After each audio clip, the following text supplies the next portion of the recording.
ஓம் சாந்தி. 27/5/2024 காலை முரளி பாப்தாதா மதுபன். சாராம்சம். இனிய குழந்தைகளே, நினைவில் இருந்தவாறு உணவு சமையுங்கள். அப்போது அவ்வுணவை உண்பவர்களின் இதயம் தூய்மையாகும். பிராமணர்களாகிய உங்களுடைய உணவு மிகவும் தூய்மையானதாக இருக்க வேண்டும். கேள்வி: சத்திய யுகத்திலே மரணம் உங்கள் வாசலுக்கு வராமைக்கு காரணம் என்ன?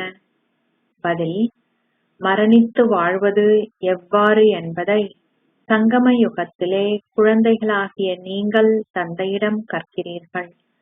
மரணித்து வாழ்வது எவ்வாறு என்பதை கற்றிருப்பவர்களின் வாசலுக்கு ஒருபோதும் மரணம் வர முடியாது. எவ்வாறு மரணிப்பது என்பதை கற்பதற்காக நீங்கள் இங்கே வந்திருக்கிறீர்கள். சத்திய யுகமே அமரத்துவ உலகமாகும். அங்கே எவருக்கும் மரணம் வர முடியாது.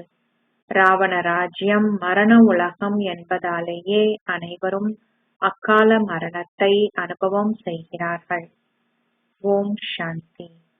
குழந்தைகளாகிய நீங்கள் கண்காட்சிகளை பார்த்துவிட்டு வரும்போது உங்களுடைய புத்தி நாம் எவ்வாறு சூத்திரர்களாக இருந்தோம் என்பதையும் நாம் எவ்வாறு பிராமணர்கள் ஆகினோம் என்பதையும் பின்னர் நாம் எவ்வாறு சூரிய வம்சத்தவர்களாகவும் சந்திர வம்சத்தவர்களாகவும் ஆகுவோம் என்பதையும் நினைவு செய்ய வேண்டும். இந்த சங்கமயுகத்தின் மாதிரிகளை கண்காட்சிகளில் நீங்கள் வைக்க வேண்டும். சத்திய யுகத்திற்கும் கலியுகத்திற்கும் இடையில் இந்த சங்கம யுகம் உள்ளது. எனவே சங்கம யுகத்திற்கான மாதிரிகள் நடுவிலே இருக்க வேண்டும். அதில் 15 தொடக்கம் 20 வரையானோர் வெண்ணிற ஆடை அணிந்து தபஸ்யாவிலே அமர்ந்திருப்பதைப் போல் நீங்கள் காட்ட வேண்டும். எவ்வாறு சூரிய வம்சம் சித்தரிக்கப்படுகிறதோ அவ்வாறே சந்திர வம்சமும் சித்தரிக்கப்பட வேண்டும். தபஸ்யா செய்பவர்களே பின்னர் அவ்வாறு ஆகுகிறார்கள் என்பதை மக்கள் புரிந்து கொள்ளும் வகையிலான மாதிரிகளை நீங்கள் உருவாக்க வேண்டும். ஆரம்பத்தில் நீங்கள் சாதாரண ஆடை அணிந்து தபஸ்யா செய்யும் உருவங்களும் பின்னர் எதிர்காலத்தில் உங்கள் ராஜ அந்தஸ்திற்கு ஏற்ற ஆடைகளை அணிந்திருக்கும் உருவங்களும் இருக்கின்றன. இவ்வாத்மாக்களே அவ்வாறு ஆகுகின்றனர் என நீங்கள் விளங்கப்படுத்தக்கூடிய வகையில் இந்த உருவங்கள் அமைக்கப்பட வேண்டும். நீங்கள் அதனை மிக சரியாக காட்ட வேண்டும். பிரம்மகுமார்கள் குமாரிகளாகிய நாங்கள் ராஜயோகத்தை கற்று அவ்வாறு ஆகுகிறோம். எனவே நீங்கள் நிச்சயமாக சங்கம யுகத்தை காட்ட வேண்டும். குழந்தைகளாகிய நீங்கள் கண்காட்சியை கண்டு களித்த பின்னர் வந்திருப்பதால் இந்த ஞானம் நாள் முழுவதும் உங்கள் புத்தியில் நிலைத்திருக்க வேண்டும். அப்போதே ஞானக்கடலின் குழந்தைகளாகிய மாஸ்டர் ஞானக்கடல்கள் என உங்களை அழைக்க முடியும். உங்கள் புத்தியிலே ஞானம் எதுவும் இல்லாவிட்டால் உங்களை ஞானக்கடல் என்று அழைக்க முடியாது. நாள் முழுவதும் உங்கள் புத்தி இதில் ஈடுபட்டிருந்தால் உங்கள் பந்தனங்கள் துண்டிக்கப்படும். இப்போது நாங்கள் பிராமணர்கள், பின்னர் தேவர்கள் ஆகவும். நீங்கள் நல்ல முயற்சி செய்யாவிட்டால் நீங்கள் சத்திரிய குலத்திற்கே செல்வீர்கள். உங்களால் வைகுண்டத்தை காணவும் முடியாது. வைகுண்டமே முக்கிய விஷயமாகும்.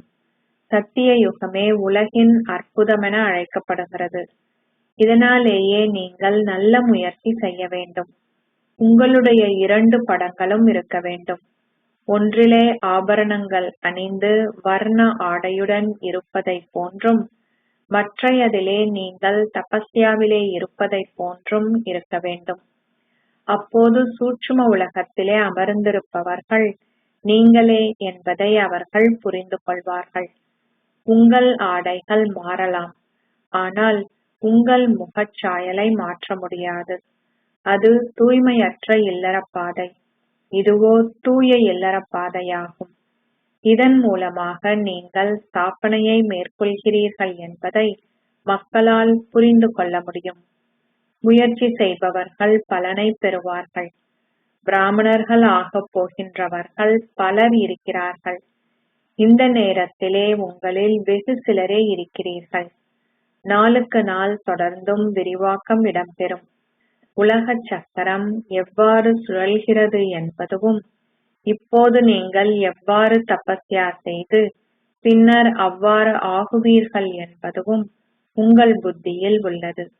இதுவே சுயதரிசன சக்கரத்தை சுழற்றுகின்ற விழிப்புணர்விலே இங்கே அமர்ந்திருத்தல் எனப்படுகிறது. ஏனெனில் உங்களுடைய புத்தியில் ஞானம் முழுவதும் உள்ளது. நாங்கள் முன்னர் எவ்வாறு இருந்தோம், இப்பொழுது என்னவாக ஆகுகின்றோம். ஒரு மாணவன் நிச்சயமாக அவருடைய அறை நினைவு செய்வார். நீங்களும் தந்தையை நினைவு செய்ய வேண்டும். நினைவு யாத்திரை மூலமே உங்கள் பாவங்கள் அழிக்கப்படும். ஓர் ஆத்மா தூய்மையானதும் அவர் ஒரு தூய சரீரத்தை பெறுகிறார். சூத்திரர்களிலிருந்து பிராமணர்கள் ஆகுபவர்கள் பின்னர் தேவர்கள் ஆகுகிறார்கள். இதன் மாதிரியை நீங்கள் எந்தளவிற்கு பெரிதாக வைத்திருக்கிறீர்களோ அந்தளவிற்கு நல்லதாகும்.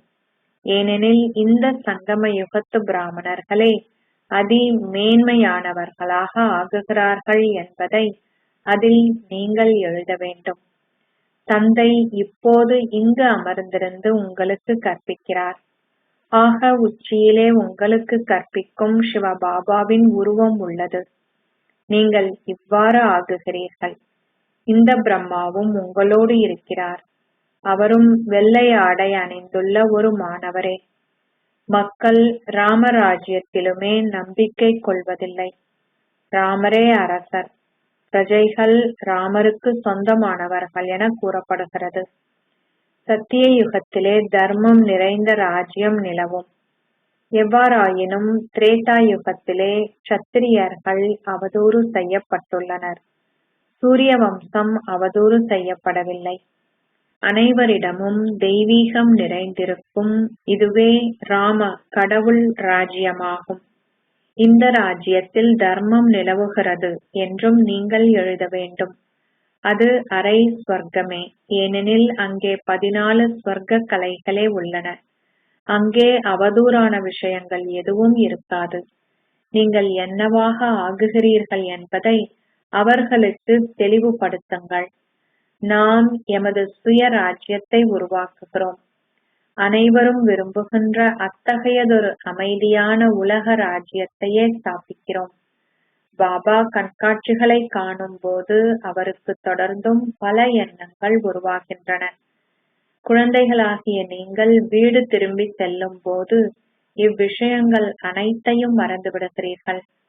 ஆனால் நீங்கள் இவ்விஷயங்கள் அனைத்தையும் உங்கள் புத்தியில் வைத்திருக்க வேண்டும். கண்காட்சிகளில் இருந்து நீங்கள் வெளியே சென்றதும் அனைத்தும் முடிவடைந்து விட்டது என்றிருக்க கூடாது.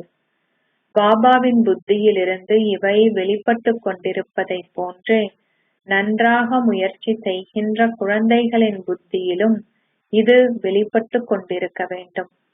உங்கள் புத்தியிலே ஞானம் இருக்கும்போது நீங்கள் பாபாவையும் நினைவு செய்வீர்கள். நீங்கள் தொடர்ந்தும் முன்னேறுவீர்கள். நீங்கள் சத்தோப்பிரதான் ஆகாதுவிட்டால் சத்திய யுகத்திற்கு செல்ல மாட்டீர்கள். எனவே நீங்கள் உங்களை நினைவு யாத்திரையில் ஸ்திரமாக வைத்திருக்க வேண்டும். நீங்கள் ராஜயோகிகள். உங்களுக்கு நீண்ட கூந்தல் உள்ளது. அவை அனைத்தும் தாய்மாராகிய உங்களுடைய புகழ்ச்சியாகும். உங்களுக்கு இயற்கையான கூந்தல் உள்ளது. ராஜயோகிகளாகிய உங்களுடைய உண்மையான வடிவமும் யோகி தபஸ்விகளும் அவ்வாறாக காட்டப்பட்டுள்ளனர். இவ்விஷயங்கள் அனைத்தும் புரிந்து கொள்ளப்பட வேண்டும்.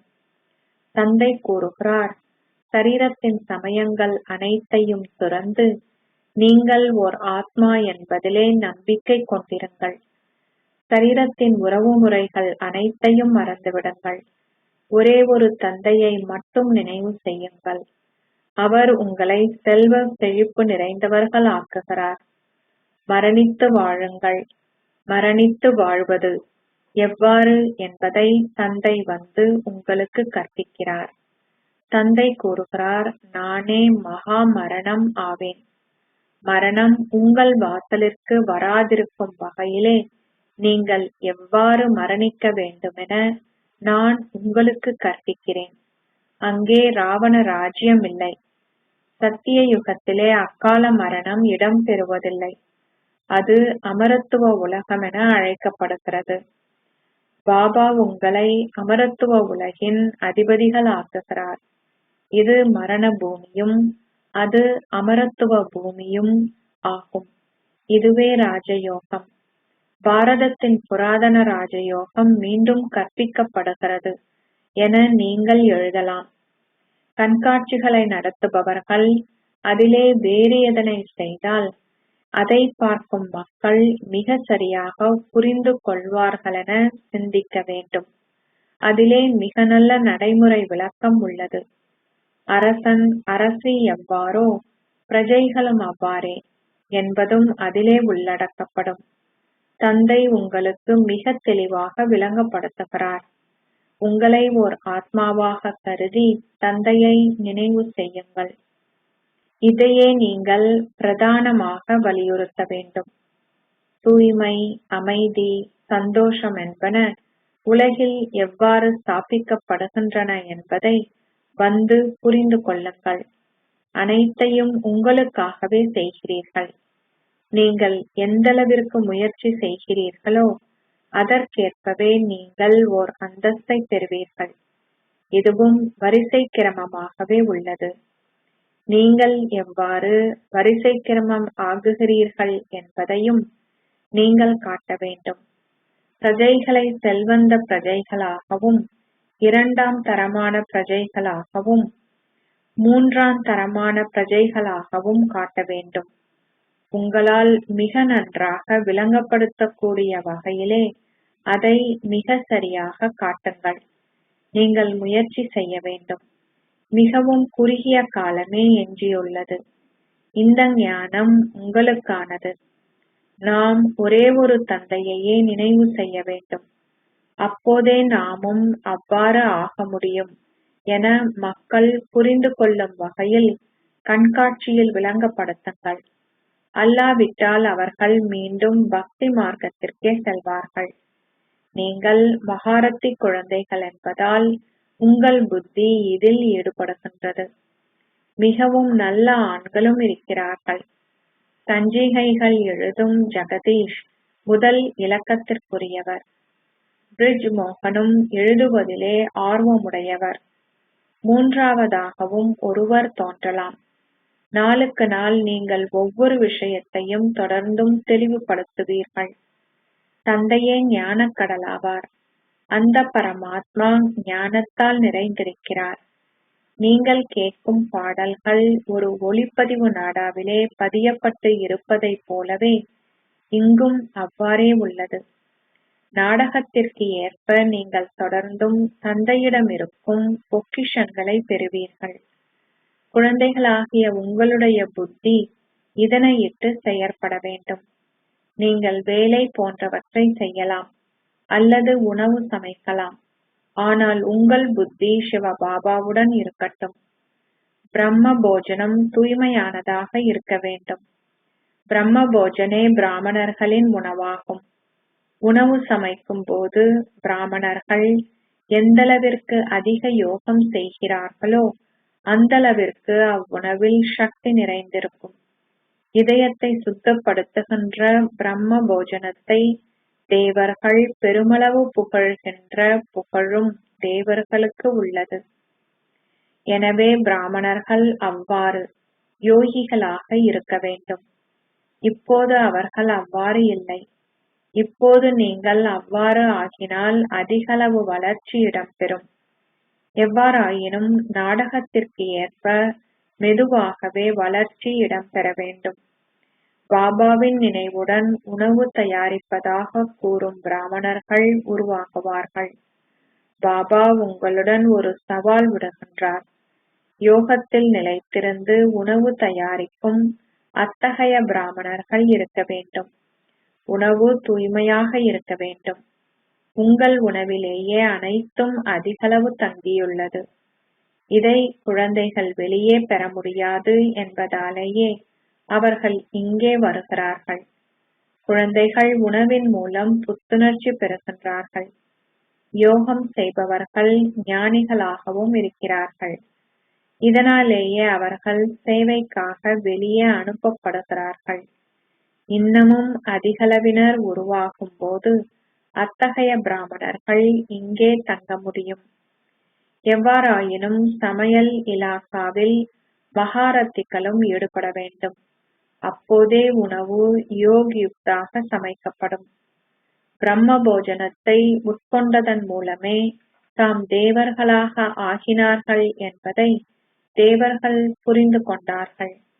இதனாலேயே அவர்கள் உங்களை வந்து சந்திப்பதில் ஆர்வம் கொண்டிருக்கிறார்கள்.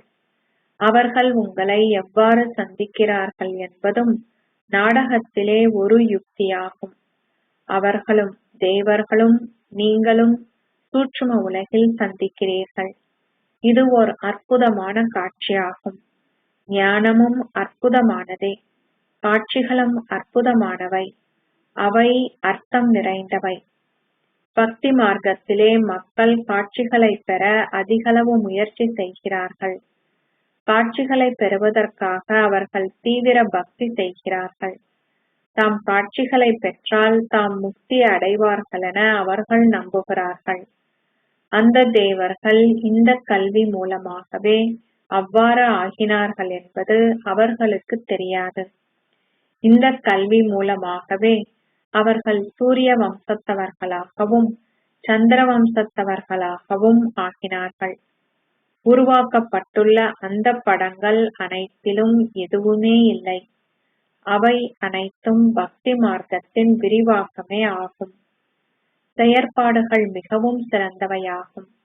இப்போது உங்களால் ஞானத்தினதும் பக்தியினதும் ரகசியங்களை புரிந்து கொள்ள முடியும். தந்தை இங்கே அமர்ந்திருந்து உங்களுக்கு விளங்கப்படுத்துகிறார். அவரே ஆன்மீக தந்தையாவார். அவர் மட்டுமே ஞானக்கடலாவார்.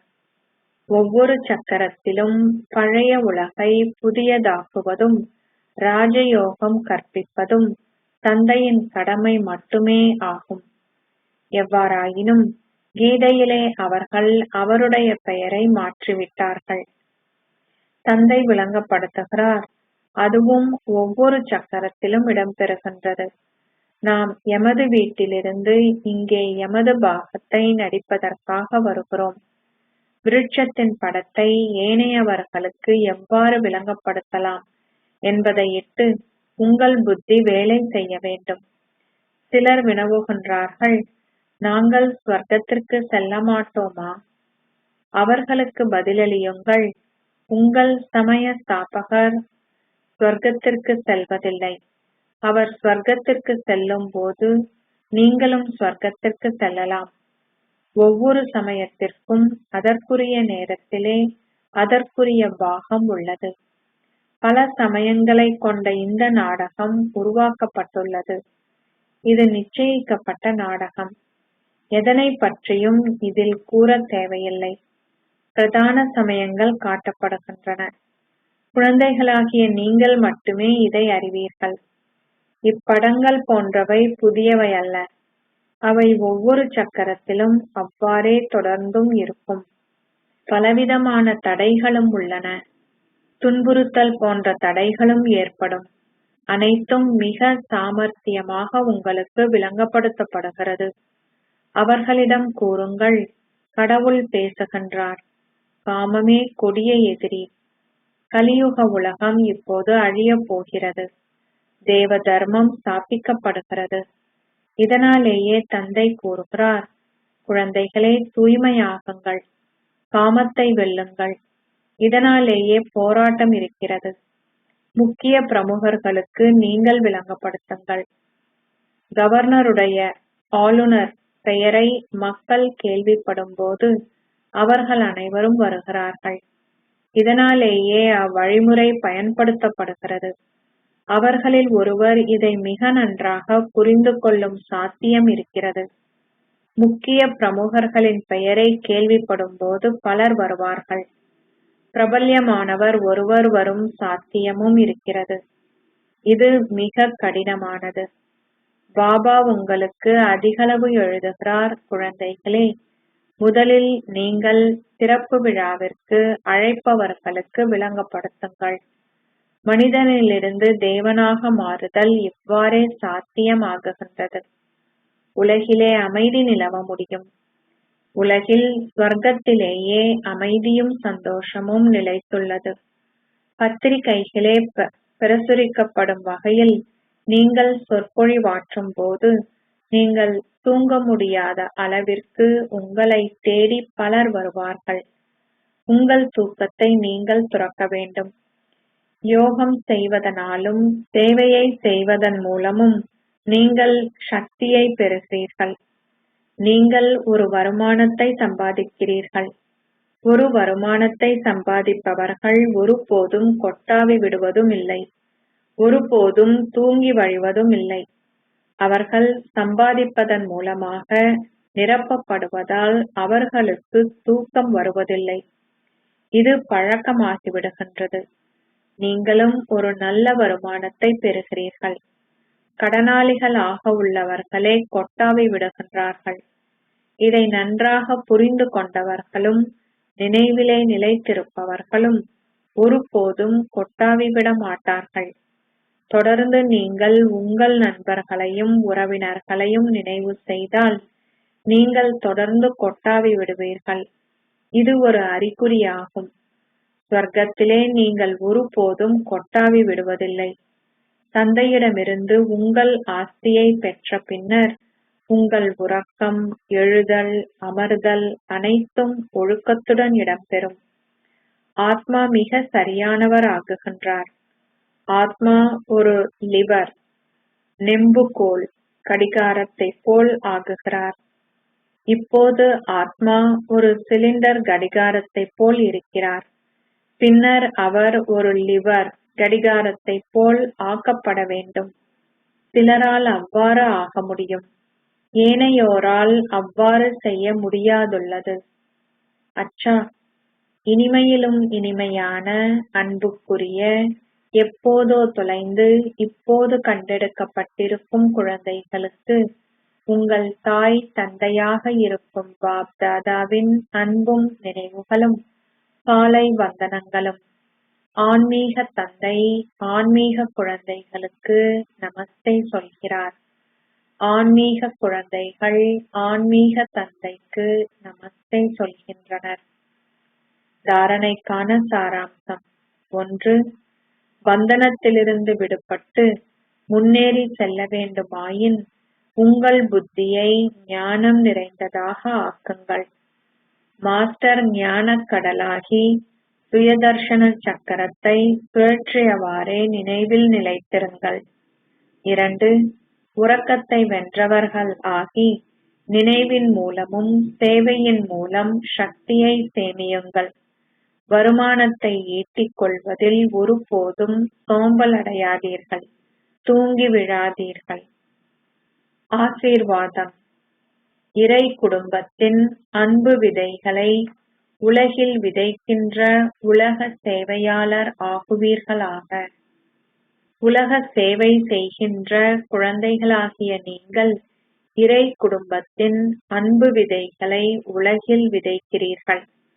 ஒருவர் ஆஸ்திகராக அல்லது நாஸ்திகராக யாராயினும் அலௌகிக அன்பினதும் இறை அன்பினதும் சுயநலமற்ற அன்பினதும் அனுபவத்தை அனைவருக்கும் கொடுப்பதே விதைகள் விதைப்பதாகும். இந்த விதைகள் இயல்பாகவே ஒத்துழைப்பு என்ற மரத்தை வளர்க்கின்றன. அதன் பின்னர் அதன் பலனாக சரியான நேரத்தில் அவர்கள் இலகியோகிகள் ஆகுவது தென்படும். சில பழங்கள் விரைவாகவும் வெளிப்படும், ஏனையோர் தத்தமது நேரத்தில் வருவார்கள். ஸ்லோகம். அறிவதும் இனங்காண்பதும் பாக்கியத்தை அருள்பவரான தந்தையின் நேரடி குழந்தைகள் ஆகுவதுமே அனைத்திலும் மகா பாக்கியமாகும். ஓம் சாந்தி. அவ்யக்த சமிக்கை, மே 27, 2024. தலைப்பு: சந்தோஷ பொக்கிஷத்தால் நிறைந்தவராகி சந்தோஷ பாக்கியத்தை கொண்டிருந்து சந்தோஷமாகவும் முகமலர்ச்சியுடனும் இருங்கள். குறிப்பாக உங்கள் மனதின் சக்தியுடனும் உங்கள் வார்த்தைகளின் சக்தியுடனும் உங்கள் சகவாசத்தின் நிறத்தினாலும் உங்கள் உறவினது அன்பினாலும் முடிவற்ற சந்தோஷ பொக்கிஷத்தினாலும் தொடர்ந்தும் சதா தானம் செய்யுங்கள். எந்தவோர் ஆத்மாவும் உங்கள் தொடர்பில் வருவாராயின் அவர் சந்தோஷ பொக்கிஷத்தினால் நிறைந்தவராக செல்லட்டும். நீங்கள் இவ்விதமாக நிலையான மகாதானியாகும்போது நீங்கள் பிறரை ஈடேற்றுபவர்களென அழைக்கப்படுவீர்கள். ஓம் சாந்தி.